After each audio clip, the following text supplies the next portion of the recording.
Welcome to another journey through the forgotten corners of history, where we explore the worlds that shaped our past through the lens of those who lived them. Tonight, we're traveling back 5 centuries to one of the most magnificent and terrifying cities, the great capital of the Aztec Empire. Picture this. The year is 1519, and you find yourself standing on the shores of Lake Texcoco. Before you stretches a sight that would have taken your breath away, a city of gleaming white pyramids and red-tiled buildings connected to the mainland by 3 great causeways that stretch like ribbons across the water. This is Tenochtitlan, home to over 200,000 souls, making it larger than any European city of its time. But as beautiful as this scene appears, you would not have lasted a single day in this alien world. Your journey begins at dawn, as the first rays of sunlight pierce through the morning mist. You've somehow found yourself transported back in time, standing confused and disoriented at the edge of one of the great causeways. The Tekuba Causeway stretches before you, a marvel of engineering that's both your pathway into the city and potentially your route to doom. As you take your first tentative steps onto the stone pathway, skull racks, called zampantli.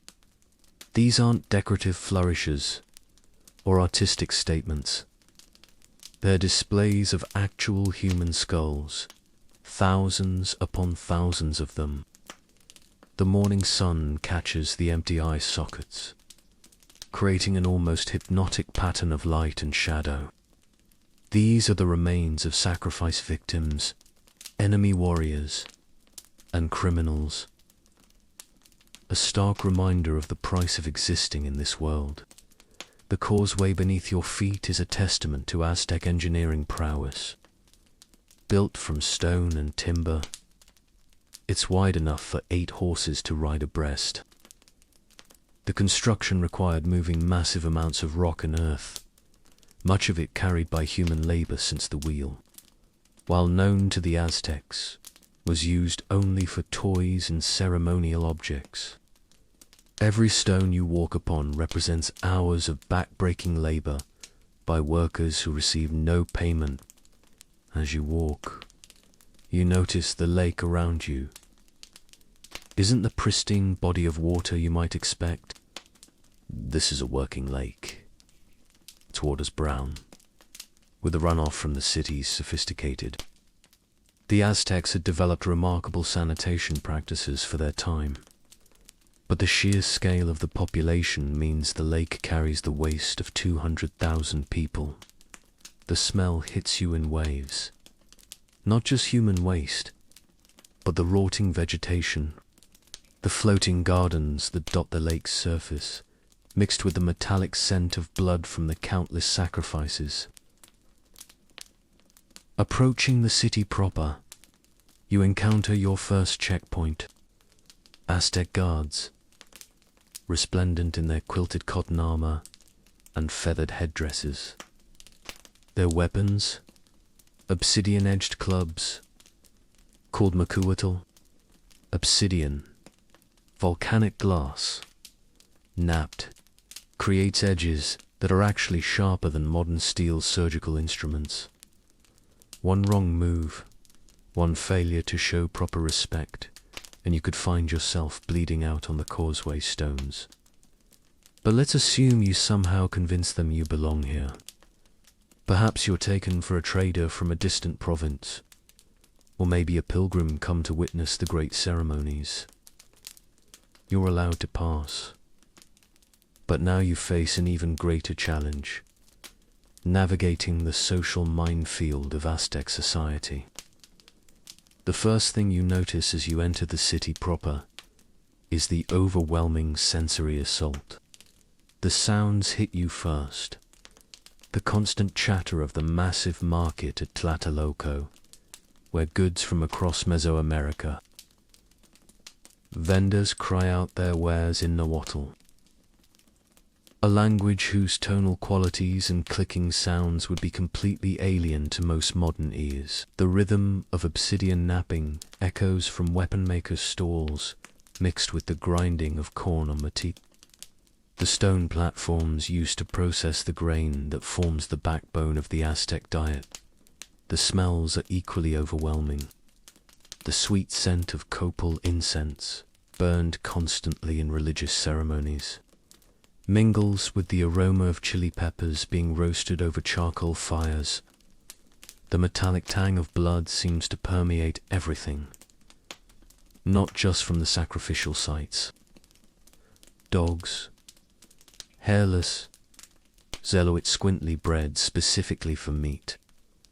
The smell of their cooking flesh would be foreign and disturbing to most modern palates. Your clothing immediately marks you as an outsider. In Aztec society, what you wear isn't just fashion. The sumptuary laws, rigidly enforced, dictate exactly what each social class can wear. Cotton clothing. Commoners must wear clothing made from maguey fiber, which is coarse and uncomfortable against the skin. The length of your maxtlatel, your loincloth, is regulated by law. Too long, and you're impersonating nobility. A crime punishable by death. Too short, and you're showing disrespect to the gods. The complexity of these clothing laws extends to colors and patterns. Only certain dyes can be used by certain classes. The brilliant red of cochineal dye is reserved for the highest nobility. The deep blue of indigo has religious significance and cannot be worn casually. Even the number of threads in your fabric is regulated. As a confused time traveler, you would inevitably violate these laws within minutes. But clothing is just the beginning of your problems. The language barrier would be insurmountable. Nahuatl, the Aztec language, is not only completely foreign to most modern ears, but it's also a language where tone and context carry enormous weight. A mispronounced word could turn a polite greeting into a grave insult. The concept of formal and informal speech is so complex that entire conversations, more dangerous still, is the religious calendar that governs every aspect of daily life. The Aztec calendar system is not just a way of tracking days. It's a complex interlocking system of religious observances. Lucky and unlucky days, and ritual requirements that would baffle any outsider. There are 260 days in the sacred calendar, each with its own significance and requirements. Some days require fasting, others demand specific offerings, and some so unlucky. Your first meal in the city would present its own challenges. The Aztec diet, while sophisticated, is built around ingredients that would be completely foreign to most time travelers. Corn, prepared in dozens of different ways, forms the base of most meals. But this isn't sweet corn. It's field corn, processed with lime to remove the hulls and increase the process called nixtamalization.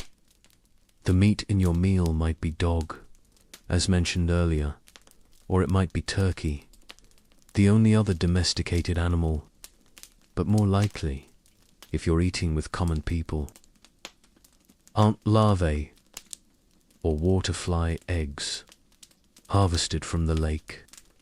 The texture and flavor would be completely foreign to most modern diners. Your drinks would be equally challenging.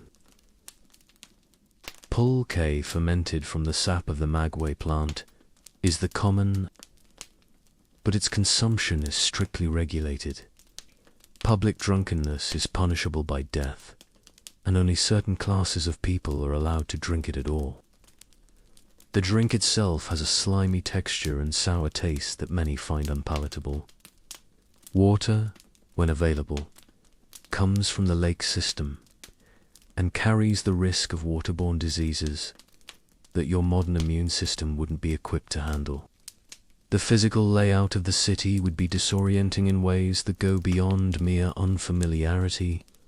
Tenochtitlan is built on a grid system, but it's a grid designed around ceremonial and religious considerations, not practical navigation. The Great Temple Pyramid, the Templo Mayor, sits at the center of the city, and all other structures are oriented relative to it. Streets don't follow straight lines but curve and branch according to the needs of water management and religious symbolism. Speaking of water management, the city's relationship with water is both its greatest triumph and its greatest. The Aztecs built an incredibly sophisticated system of dikes, canals, and aqueducts to control the flow of water through the city. Fresh water is brought in from springs on the mainland, but this system requires constant maintenance, and a single failure could flood entire districts or leave them without drinking water. The floating gardens, or chinampas, that provide much of the city's food supply, these artificial islands created by piling mud and vegetation into rectangular plots, but they're also back-breaking to maintain. The mud must be constantly dredged from the lake bottom and spread on the gardens. The crops must be tended by hand, and the intricate system of canals that separates the gardens. As you walk through the city, you would be constantly reminded of your precarious position in the social hierarchy. The elaborate system of class distinctions isn't just social nicety. It's a matter of life and death. At the bottom are the slaves, or Tlatelolco, who might be prisoners of war, criminals, or people who have sold themselves into slavery to pay debts. Above them are the commoners, or Moctezuma, who form the bulk of the population. These are farmers, craftsmen, and traders, who owe labor service to the nobles. The nobles, or Pipilton, are a hereditary class that controls land, but even among nobles, there are strict hierarchies. The highest-ranking nobles, the Tecutli, control entire provinces and command armies. At the very top sits the Huey Tlatoani, the great speaker, who is considered the earthly representative of the gods. Your failure to understand these distinctions would be immediately apparent to everyone around you. The way you hold your head, the tone of your voice, the path you take through the streets. All of these carry social meaning. A commoner who looks directly at a noble could be punished. A person who walks down the wrong street could be arrested for trespassing on noble land. The judicial system you would face if you made any of these mistakes is swift and brutal. Aztec law recognizes no concept of imprisonment. Justice. Minor offenses might result in public humiliation or the shaving of your head. More serious crimes are punished by enslavement, exile, or death. The death penalty is carried out in various ways, depending on the crime. Stoning. But perhaps the most psychologically challenging aspect of life in Tenochtitlan would be the constant presence of human sacrifice. This isn't something that happens occasionally or in secret. It's a daily, public. The Great Pyramid at the center of the city sees multiple sacrifices every day. The priests, their hair matted with blood and their bodies painted black, perform these rituals with the same casual efficiency that a modern butcher might process meat. The methods of sacrifice are varied and elaborate. Heart removal is the most common, but depending on the ceremony and the god being honored, victims might be drowned, flayed alive, shot with arrows. The screams of the victims echo across the city, and the smell of blood and burning flesh is omnipresent. For the Aztecs, this is not only normal, but necessary. They believe that the gods require this blood to keep the sun rising. Your horror at these practices would immediately mark you as a foreigner or madman. The Aztecs view human sacrifice as we might view taxation. An unpleasant but necessary civic duty. Warriors compete for the honor of capturing prisoners for sacrifice. Families consider it a great honor if one of their children is chosen for a particularly important ceremony. The victim's screams are seen as communication with the gods, and the suffering is believed to make the sacrifice more valuable. The religious calendar ensures that these sacrifices happen. I close my eyes and imagine how beautiful. Different gods require different types of victims on different days.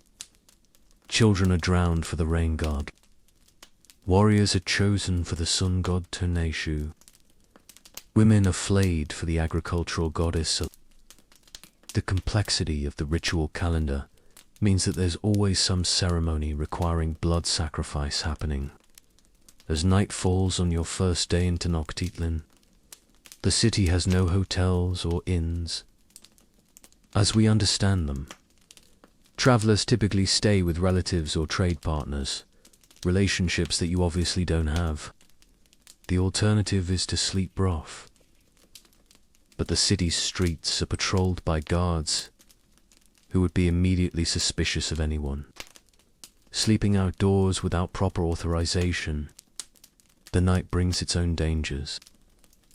The lake that surrounds the city is home to numerous predators, not just animals, but human raiders from enemy tribes who might slip into the city under cover of darkness.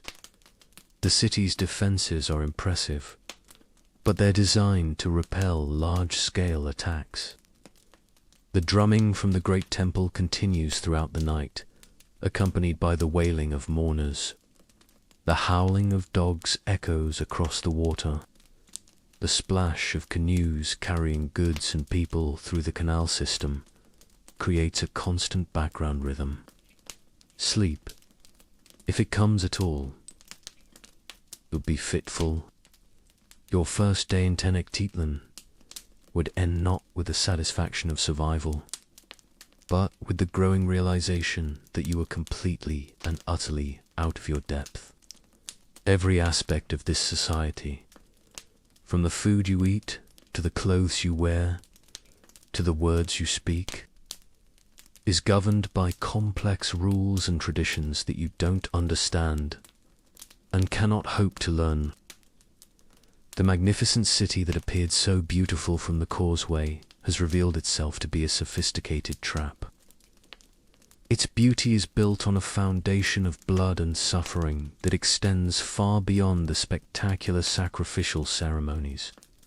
The very social order that maintains this architectural marvel is designed to crush anyone. As you lie awake on your first night in the great city, listening to the drums and the screams, you would understand why you wouldn't last a day in Aztec Tenochtitlan. It's not just that the city is dangerous, it's that it's dangerous in ways that are completely foreign to the modern mind.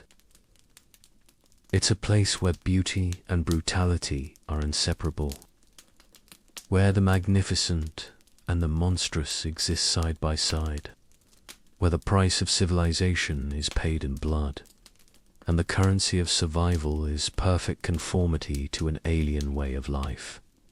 In our next segment, we'll explore the tragic story of the man who ruled this incredible city, the last great emperor of the Aztecs, whose reign would end in death and whose empire would crumble under the weight of Spanish conquest.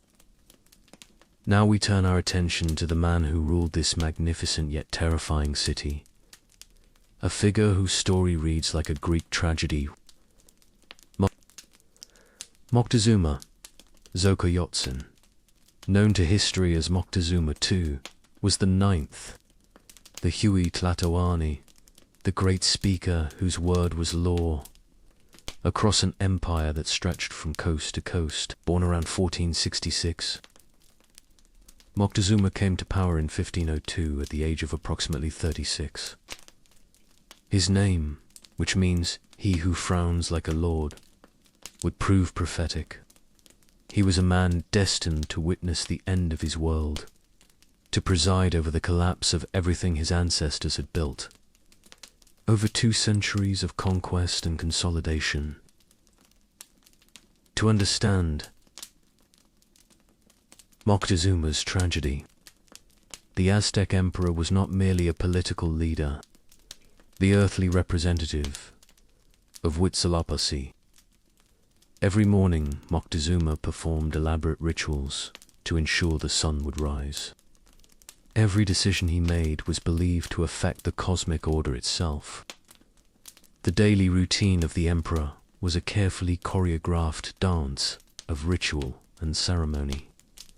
He rose before dawn in his palace, a complex of over 100 rooms that housed. The palace was a city within a city, with its own markets, workshops, and even a zoo. Moctezuma's morning began with ritual bathing in water that had been blessed by priests and heated with stones that had been consecrated to specific gods. His body was painted with sacred symbols using pigments made from crushed insects and minerals. His clothing, woven from the finest cotton by skilled artisans, was changed 4 times daily. The garments he discarded were burned, for they had been touched by divine essence and were too sacred for common use. The emperor's breakfast was an elaborate affair involving dozens of different dishes, prepared by cooks who had spent years perfecting their craft. Chocolate, reserved for nobility and prepared with honey and spices, was served in golden cups that were used only once before being thrown into the lake. The variety of foods available to Moctezuma was staggering. Turkey prepared in dozens of ways. But even as he enjoyed these luxuries, Moctezuma was haunted by omens. The Aztec worldview was deeply apocalyptic, built around the belief that the current world was the 5th, and that it too would eventually be destroyed. The signs of this coming destruction were everywhere, for those who knew how to read them. In the years leading up to the Spanish arrival, these omens multiplied. A comet appeared in the sky, its tail pointing toward the east. The temple of Huitzilopochtli caught fire spontaneously, the flames impossible to extinguish with water. The lake boiled without cause, and strange birds appeared with mirrors in their heads that showed visions of armed men. Most disturbing of all were the reports from the eastern provinces. Strange, pale men with hair on their faces had been seen along the coast. They rode great beasts and carried weapons that spoke with thunder and lightning. Some said they were gods, others that they were demons. All agreed that they were harbingers of change. Moctezuma's response to these omens reveals the complex psychology of a man caught between divine duty and human fear. He consulted with priests, astronomers, and soothsayers. He ordered increased sacrifices to appease the gods who seemed to be sending these warnings. He sent gifts to the temples and commanded that the sacred calendar be recalculated to ensure no errors had been made. But perhaps most tellingly, he began to withdraw from public life. The emperor, who had once led armies in person, now rarely left his palace. He spoke in whispers and started at shadows. His servants reported that he spent hours staring eastward from his palace windows, as if waiting for something terrible to emerge from the horizon. When that something finally arrived in the form of his conquistadors, the timing of the Spanish arrival coincided with the predicted return of Quetzalcoatl, the feathered serpent god who had once ruled the Toltecs. Before sailing east with a promise to return, the Spanish ships, with their white sails billowing like feathered wings, arrived precisely in the year CE, Acatal, according to the Aztec calendar. The conquistadors, with their pale skin and facial hair, matched some descriptions of Quetzalcoatl. Their horses, unknown animals, in the New World seemed to fulfill prophecies. Moctezuma's response to this divine visitation was to shower the newcomers with gifts that would make one of the richest men in the world. Gold, jewelry, precious stones, elaborate featherwork. The emperor hoped to honor the returning god and perhaps persuade him to delay whatever cosmic transformation his return would bring. But the gifts had the opposite effect. Rather than satisfying, they inflamed his greed and convinced him that the Aztec capital contained wealth beyond. The Spanish captain, who had come to the New World as a minor hidalgo seeking his fortune, now saw before him the opportunity to become one of the richest. The psychological warfare that followed was as devastating as any military campaign. Recognizing the power of Moctezuma's divine status, played upon the emperor's religious fears, while simultaneously undermining his political authority. He sent messages declaring himself the representative of an even greater. Across the sea, one who commanded powers that dwarfed those of any earthly ruler. Meanwhile, Moctezuma found himself paralyzed by uncertainty. Was caught as truly Quetzalcoatl? And if so, what did that mean? If the Spanish were gods, then resistance was not only futile but blasphemous. If they were men, then why did they possess such terrifying weapons? And why did diseases follow in their wake, killing thousands, without touching the strangers themselves? The emperor's advisors were divided. Some, led by his brother Tlatelolco, the Spanish were few in number, and the Aztec army was vast and experienced. Others counseled patience and diplomacy, arguing that the gods' will could not be opposed by mortal force. Still others suggested that the Spanish were merely powerful foreigners, who could be managed through traditional methods of tribute and alliance. Moctezuma's decision to invite into Tenochtitlan was perhaps the most fateful choice in the history of the Americas. The emperor calculated that bringing the Spanish into the heart of his power would allow him to control them, to demonstrate the might of the Aztec Empire, and to determine once and for all. The Spanish entry into Tenochtitlan on November 8th was choreographed as a meeting between divine powers. Moctezuma, dressed in his finest regalia and accompanied by hundreds of nobles. The emperor's greeting was formal and respectful, acknowledging the possibility that he stood before a god while maintaining his own divine dignity. But from the moment the Spanish set foot in the city, the dynamic began to shift. The conquistadors were clearly impressed by the wealth and sophistication of Tenochtitlan. They studied the city's defenses, counted its warriors, and calculated its vulnerabilities. They were soldiers, not pilgrims, and they approached the city with the eyes of conquerors. The Spanish were housed in the palace of Tlatelolco, Moctezuma's father, a building complex. Here, surrounded by Aztec hospitality, they discovered rooms filled with treasure, gold jewelry, precious stones, and elaborate artifacts, worth millions in modern currency. But the Spanish presence in the city created an impossible situation. They were guests, but they were also potential. They were outnumbered by thousands to one, but they possessed weapons and tactics that the Aztecs had never encountered.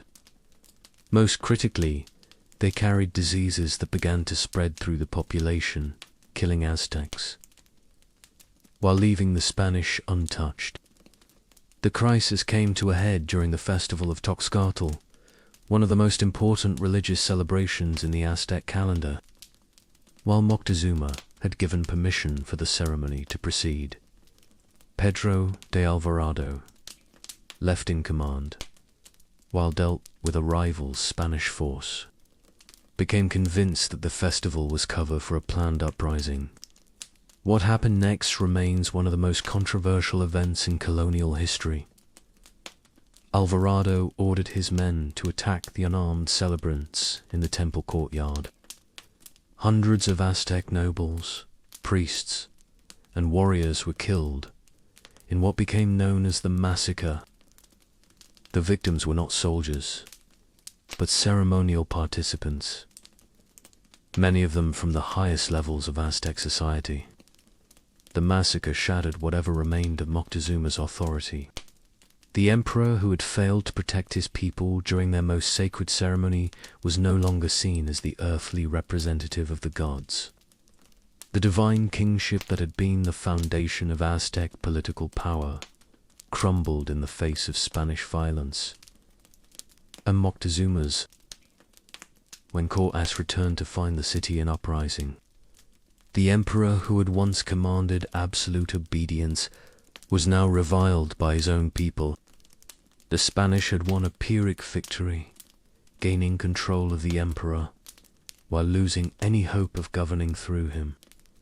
The final act of Moctezuma's tragedy began, when demanded that the emperor dress his people from the palace walls and order them. It was a desperate gambit, a last attempt to use the emperor's fading authority to save the Spanish from the uprising they had provoked. Moctezuma, dressed in his imperial regalia, but clearly a prisoner, appeared before his people on the palace walls. His speech, as recorded by Spanish chroniclers, was a mixture of resignation. He urged his people to submit to the Spanish, to accept their new rulers, and to cease their resistance. The response was immediate and devastating. The crowd, which had once prostrated themselves before their emperor, now hurled stones and curses at the man they saw as a traitor.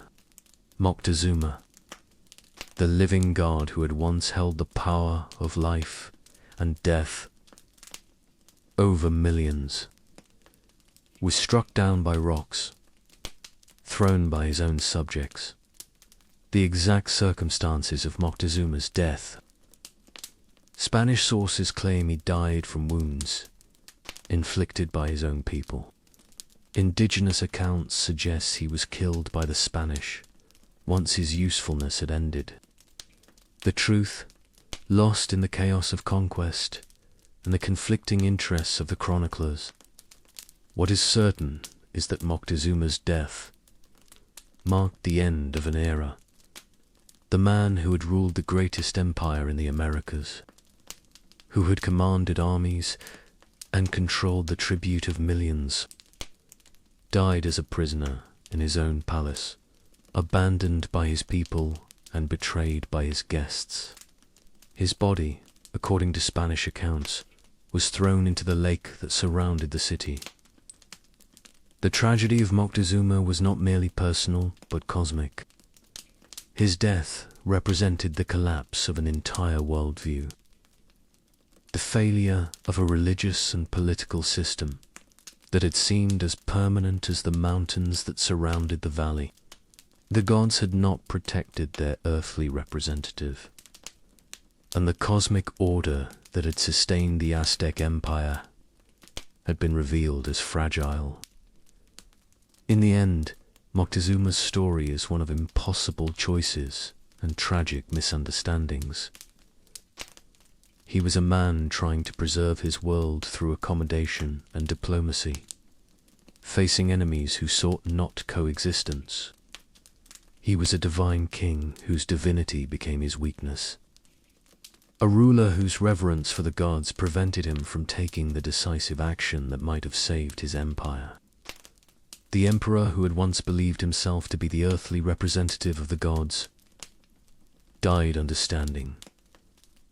The cosmic order that had placed him on the throne was being replaced by a new and alien system. Aztec gods, or Aztec ways of life. But even as Moctezuma's empire crumbled, the Spanish had conquered the Aztec capital, but they had not conquered the Aztec spirit. In our next segment, we'll explore one of the most disturbing and misunderstood aspects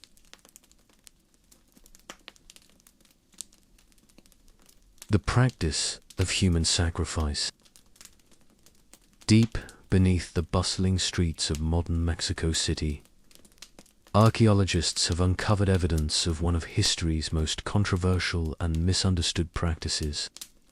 Layer by layer, they peel back the centuries to reveal the physical remains of what Spanish chroniclers described, but what many modern scholars once dismissed as exaggerated propaganda.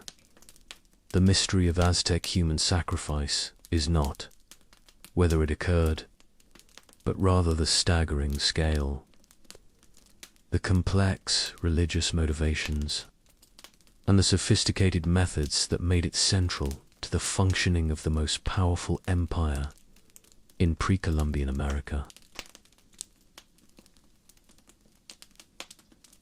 The story begins in 1978 with an accidental discovery. Workers installing electrical cables in downtown Mexico City struck something hard beneath the pavement. What they had found was a massive stone disc, over 10 feet in diameter.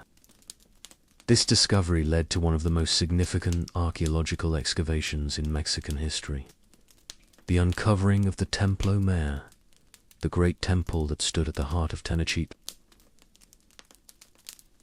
What archaeologists found in the layers of the Templo Mayor challenged everything scholars thought they knew about Aztec sacrifice. The temple, built and rebuilt 7 times over 2 centuries, was not just a religious monument, but a vast repository of human remains. In chamber after chamber, excavators discovered the bones of thousands of sacrifice victims, their skeletons bearing the unmistakable marks of the various methods used to send them to the gods. The sheer volume of remains was staggering. In one chamber alone, archaeologists found the skeletons of over 40 children, all between the ages of 5 and 15, all showing signs of having been killed by heart extraction. Their small bodies had been carefully arranged in ritual positions, accompanied by offerings of jade. These were not the remains of criminals or prisoners of war, but of carefully selected children, whose deaths were intended to honor Tlatelolco, the rain god. In 2015, archaeologists working near the Templo Mayor instead they found something far more complex and disturbing. The Huitzilopochtli, the great skull rack that Spanish chroniclers had described, was not merely a display of trophies. The skulls and the Huitzilopochtli told a story that contradicted many assumptions about Aztec sacrifice. While Spanish accounts had suggested that most victims were enemy warriors captured in battle, the physical evidence revealed a different picture. The skulls belonged to men, women, and children from various social classes. Some bore the marks of diseases that suggested they had lived for years after being brought to Tenochtitlan. Others showed signs of deliberate modification, with holes drilled through the temporal bones to allow them to be mounted on wooden poles. The forensic analysis of these remains has revealed details about sacrifice methods that are both more sophisticated. The priests who performed these rituals were not crude butchers, but skilled anatomists. Heart extraction, the most common method of sacrifice, required not just strength but detailed knowledge of the chest cavity and the quickest way to reach the heart while keeping the victim alive. The obsidian knives used in these procedures were works of art as well as tools of death, knapped to incredible sharpness. These volcanic glass blades were actually sharper than modern steel surgical instruments. The priests who wielded them practiced for years to perfect their technique, learning to make the precise incisions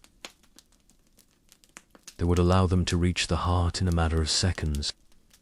The efficiency of the process was crucial because the longer the victim remained alive, the more valuable the sacrifice was considered to be.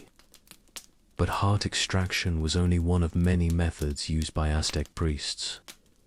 The archaeological evidence reveals a sophisticated taxonomy of sacrifice that varied depending on the god being honored, the time of year, and the nature of the ceremony.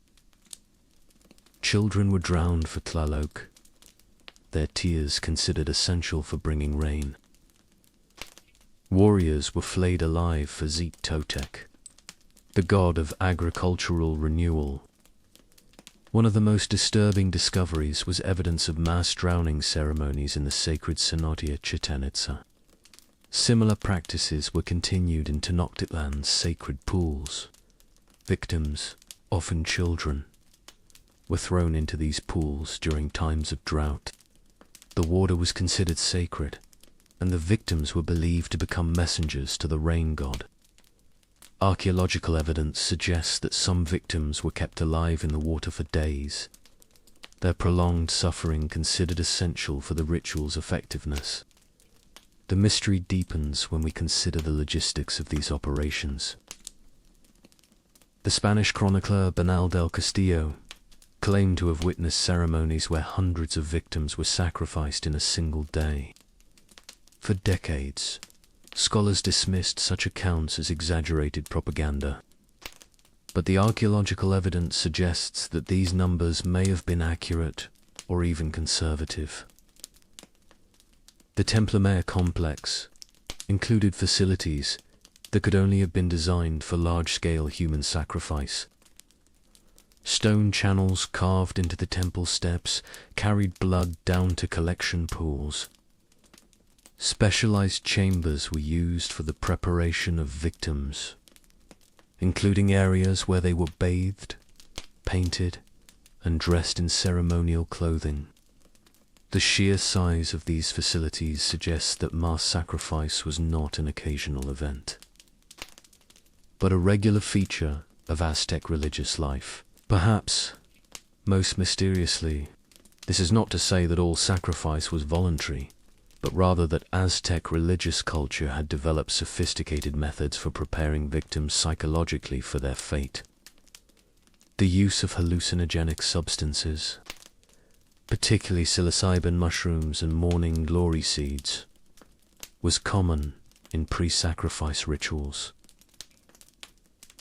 These substances would have induced altered states of consciousness that made the victim more compliant.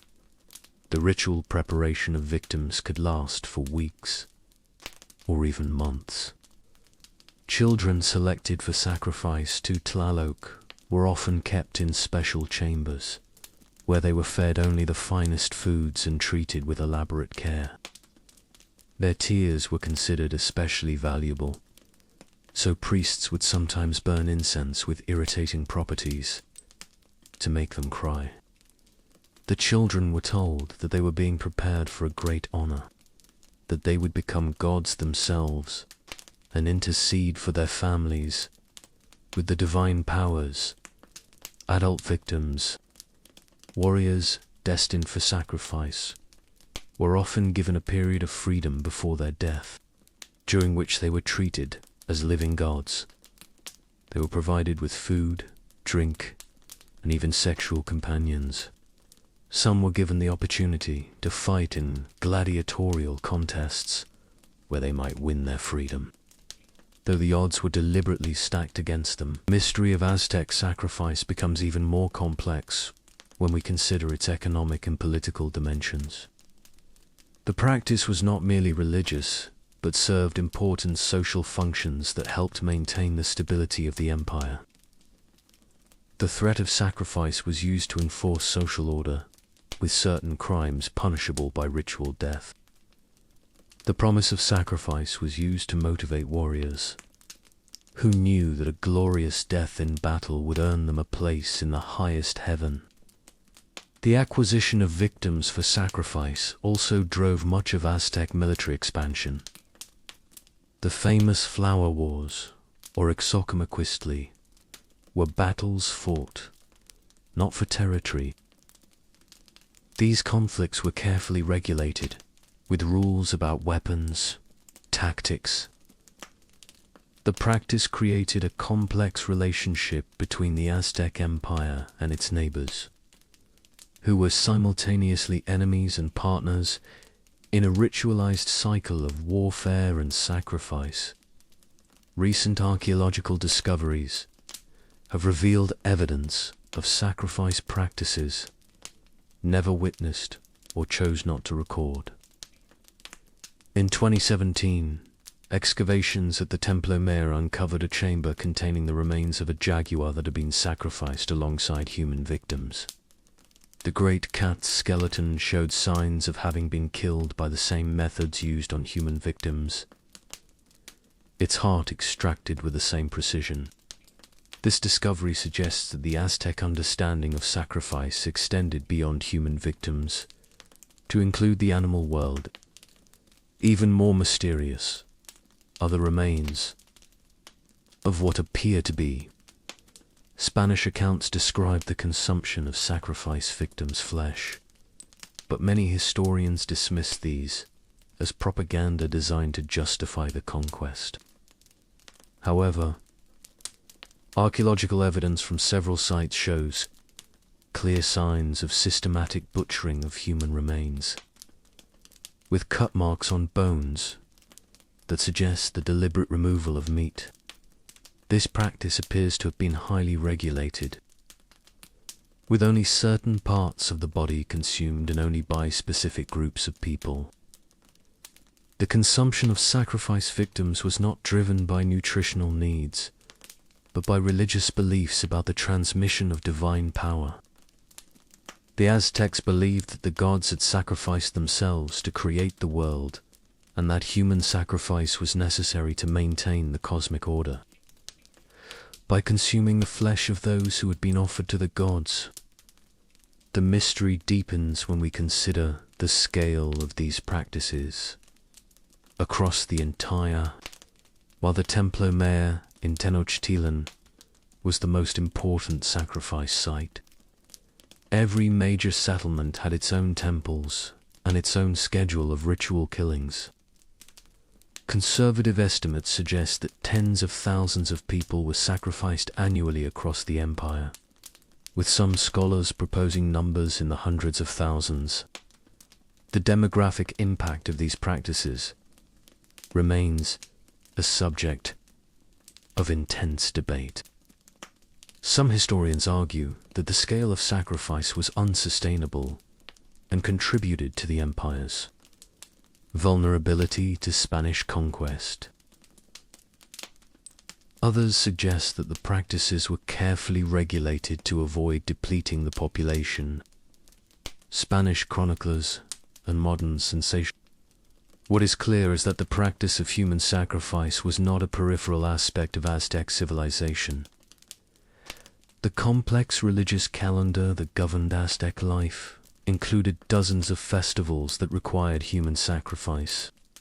The agricultural cycle, the military campaigns, the coronation of rulers, and the dedication of temples all required the offering of human lives to the gods. The Spanish conquest brought an abrupt end to these practices, but the mystery of their meaning and significance continues to challenge our understanding of Aztec civilization. Modern scholars struggle to reconcile the sophisticated achievements of Aztec culture with the brutality of their sacrificial practices. How could a people who created beautiful art, complex literature, and advanced agricultural techniques also engage in such? The answer may lie in the Aztec understanding of death itself. Unlike European cultures, they viewed death as the end of existence. The victims of sacrifice were not being destroyed. Their deaths were not endings, but beginnings, not punishments, but rewards. In this context, the elaborate care taken in the preparation of victims and the precision of the sacrifice methods take on different meanings. The mystery of Aztec human sacrifice ultimately reveals the limitations of our modern understanding of pre-Columbian civilizations. We struggle to comprehend a worldview so different from our own, one in which death was not the ultimate evil. The archaeological evidence forces us to confront the reality. Sophisticated civilizations can emerge from belief systems that we find abhorrent. As we continue to excavate the remains of Tenochtitlan and other Aztec sites, each discovery adds another piece to the puzzle, but also raises new questions about the nature of Aztec civilization and the role of sacrifice in human society. Here, mystery is not just about what happened in these ancient temples, but about what it means for our understanding of human nature itself. But not all of Aztec society was defined by sacrifice and blood.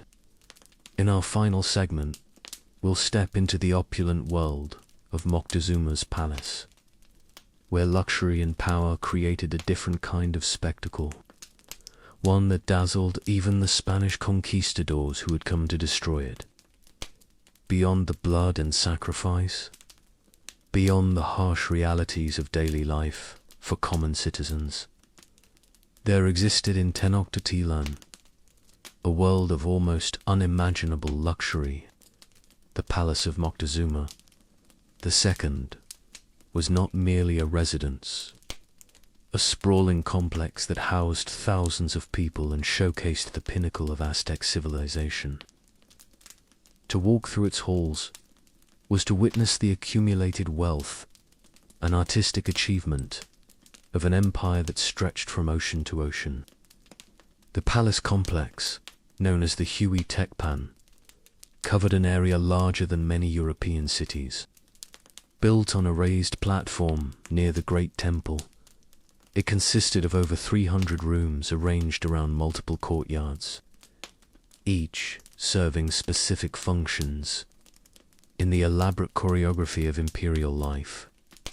The Spanish conquistador Bernal Díaz del Castillo, who witnessed the palace at its height, wrote that it was so large that he and his companions became lost trying to explore it, and that its rooms were so numerous that they gave up trying to count them.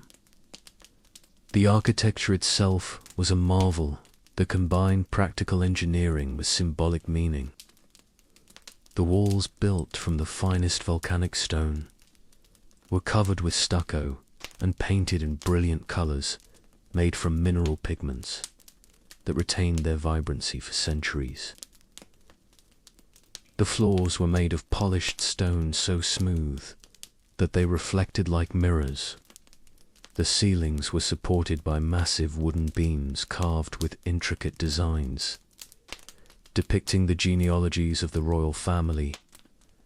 At the heart of the palace complex lay Moctezuma's private apartments, rooms that were designed to reflect his status as a living god.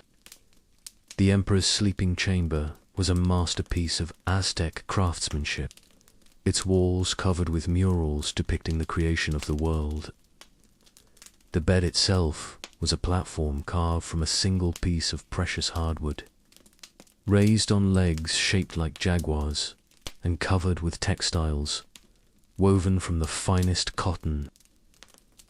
The luxury of these private spaces was almost beyond comprehension. The floors were covered with mats woven from reeds and dyed in patterns that told stories from Aztec mythology.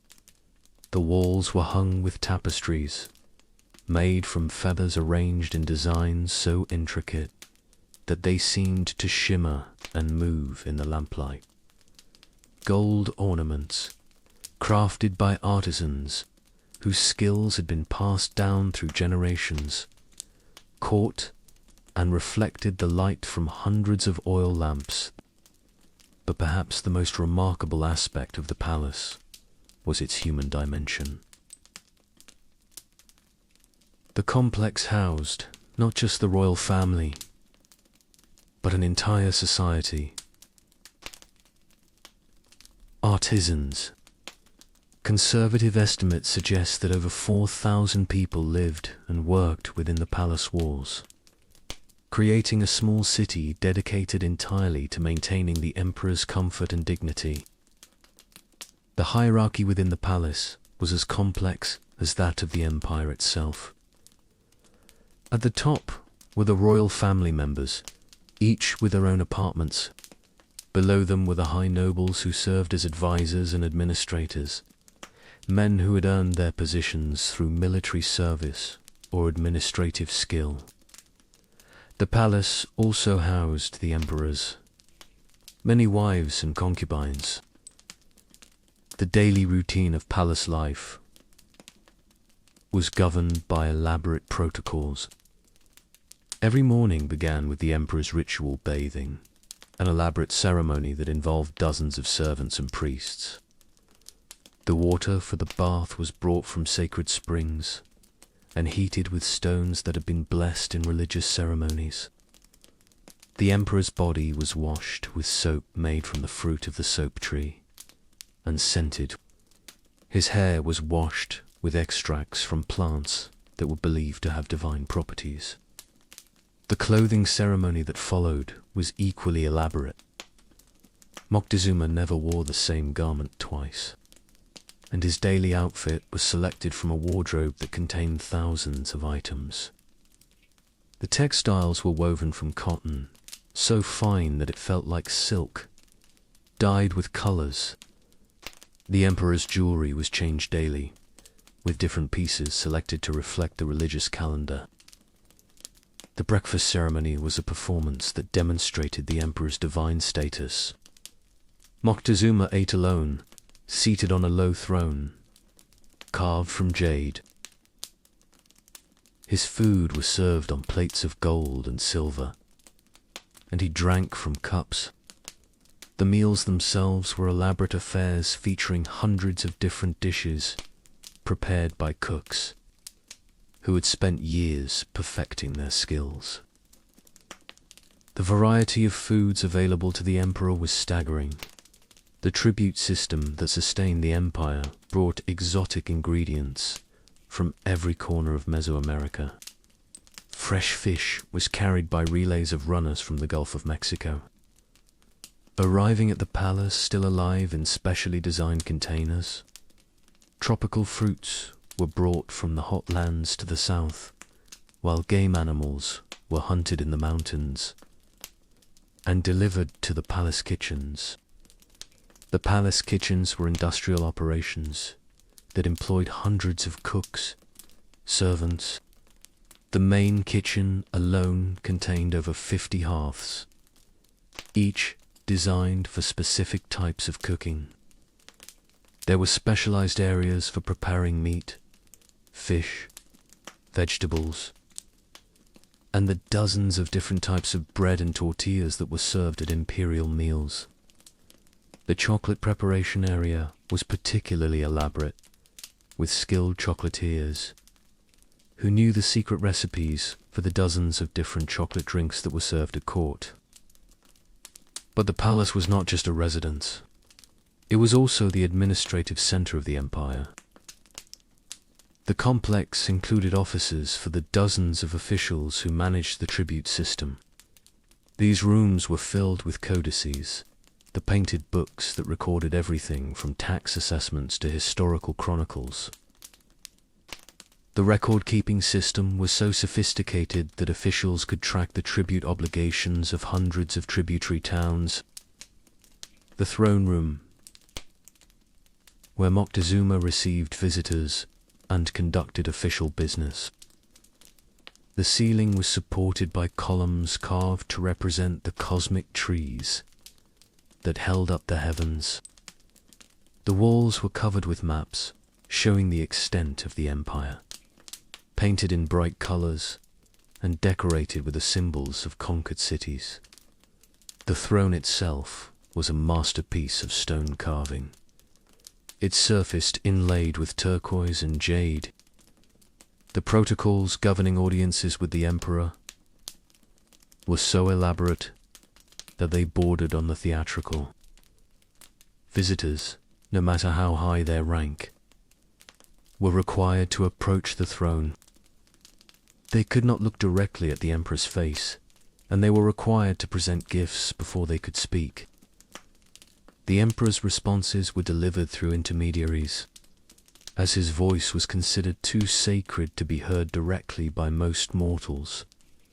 The palace gardens were among the most remarkable features of the complex, spread across multiple courtyards and terraces. These gardens contained plants from every climate zone within the empire. There were sections dedicated to medicinal plants, others to flowers used in religious ceremonies, and still others to the production of dyes and perfumes. The most famous of these gardens was the botanical garden, where skilled gardeners maintained collections of plants that served both practical. Every plant in the empire was represented here, from the humblest weeds to the most exotic orchids. The gardens served as a living library of botanical knowledge, and the palace botanists. But perhaps the most spectacular feature of the palace was Moctezuma's private zoo, a collection of animals that was unrivaled anywhere in the world. The zoo contained specimens from across the empire and beyond, including jaguars from the tropical forests, eagles from the mountains, and exotic birds. The Spanish conquistadors were amazed by the zoo, comparing it favorably to the royal menageries of Europe. The care of these animals was a major undertaking that employed hundreds of keepers. Each species had its own specially designed enclosures that replicated their natural habitats as closely as possible. The big cats were housed in stone chambers with running water and live trees. The birds were kept in enormous aviaries that allowed them to fly freely while preventing their escape. The zoo also served important religious and symbolic functions. Many of the animals were considered sacred, and their presence in the palace reinforced the emperor's connection to the divine world. The jaguars, in particular, were associated with the god Tlatelolco. The eagles represented the sun god, and their presence was considered essential for the emperor's spiritual power. The palace also housed workshops where the empire's finest artisans created the luxury goods. The feather workshop was perhaps the most prestigious, employing masters who could create images more detailed than paintings. These artisans worked with feathers from hundreds of different bird species, each chosen for its specific color. The goldsmithing workshop was another center of excellence, where craftsmen created jewelry and ornaments that amazed even the Spanish conquistadors, who had seen the finest work of European goldsmiths.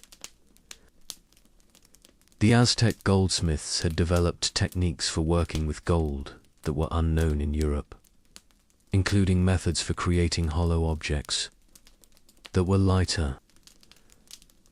The palace library was one of the most important repositories of knowledge in the Americas, containing thousands of codices that recorded everything from historical chronicles to scientific observations. The scribes who worked in the library were among the most educated people in the empire, skilled in the complex system of pictographic writing that the Aztecs used to record information. The entertainment provided for the emperor and his court was as elaborate as everything else in the palace. Professional dancers, musicians, and acrobats performed daily in the palace courtyards. The emperor had his own troupe of jesters and comedians, who entertained him with elaborate performances that combined humor with social commentary. There were also gladiatorial contests in specially designed arenas within the palace complex, where skilled warriors fought for the entertainment of the court. The palace baths were marvels of engineering that would have impressed the Romans. Fed by aqueducts that brought fresh water from mountain springs, these baths were heated by a sophisticated system of underground fires. The bathing chambers were lined with marble and decorated with murals. The emperor and his family could bathe in privacy, while lower-ranking nobles used separate facilities that were nonetheless more luxurious than anything available to common citizens. The religious life of the palace was as complex as its secular functions. The complex included multiple temples and shrines where daily ceremonies were performed to maintain the emperor's divine status. The palace priests, who were among the most learned men in the empire, conducted elaborate rituals that were believed to ensure the continued prosperity of the empire. But for all its luxury and sophistication, the palace was also the emperor, despite his godlike status, was bound by protocols and traditions. He could not leave the palace without elaborate preparations and ceremonies. He could not eat food that had not been prepared by specially trained cooks. He could not speak directly to most of his subjects, and he could not make decisions without consulting the elaborate bureaucracy that surrounded him. The isolation of the emperor was perhaps the most tragic aspect of palace life. Surrounded by thousands of people, he was nonetheless alone, cut off from normal human contact. His every word was law, but he could not speak freely. His every desire was fulfilled, but he could not experience the simple pleasures. When the Spanish conquistadors arrived and were housed in the palace, they were amazed by what they saw. Himself wrote to the Spanish king that the palace was more magnificent than any royal residence in Europe. The conquistadors, who had come to the New World seeking gold, found themselves in a place where gold. But the Spanish presence in the palace also marked the beginning of its end. The elaborate protocols that had maintained the emperor's divine status began to break down. The servants who had once prostrated themselves before Moctezuma began to question his authority. The nobles who had competed for the privilege of serving him began to plot against him. The destruction of the palace during the siege of Tenochtitlan was not just a military victory. The Spanish systematically destroyed the buildings, melted down the gold ornaments, and scattered the libraries. The gardens were trampled. The zoo animals were killed, and the workshops were burned. Today, the site of Moctezuma's palace lies beneath the streets of modern Mexico City, its foundations occasionally revealed by construction projects or archaeological excavations. The luxury and sophistication that once impressed Spanish conquistadors exist now. The Palace of Moctezuma represents the pinnacle of Aztec achievement, a demonstration of what a civilization could accomplish when it devoted its resources to the pursuit of beauty. It was a place where art and science flourished, where the accumulated wisdom of centuries was preserved, and where the human capacity for creating beauty reached heights that still inspire wonder. But it was also a monument to the isolation and burden of absolute power. The emperor who lived at its center was the most powerful man in the Americas, but he was also the most alone, cut off from the human connections that give life meaning by the very divinity. As we conclude our journey through the world of Aztec Tenochtitlan, we're left with a complex portrait of a civilization that was both magnificent, sophisticated and brutal, beautiful and alien. The city that wouldn't have allowed you to survive a single day was also a place of incredible achievement, where human creativity and ingenuity reached heights that still inspire wonder. The story of Tenochtitlan reminds us that history is not a simple tale of progress or decline. The Aztecs created a civilization that was both admirable and abhorrent, a place where the highest achievements of human culture coexisted with practices that we find incomprehensible. Perhaps that's the most important lesson we can take from our visit to this lost world, that human beings are capable of both greatness and cruelty, often within the same society, sometimes within the same individuals.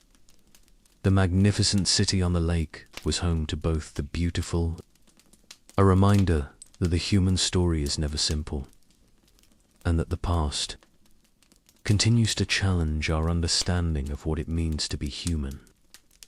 Thank you for joining me on this journey into the heart of the Aztec Empire. May your dreams be filled with the wonder of discovery and the peaceful contemplation of worlds both lost and found.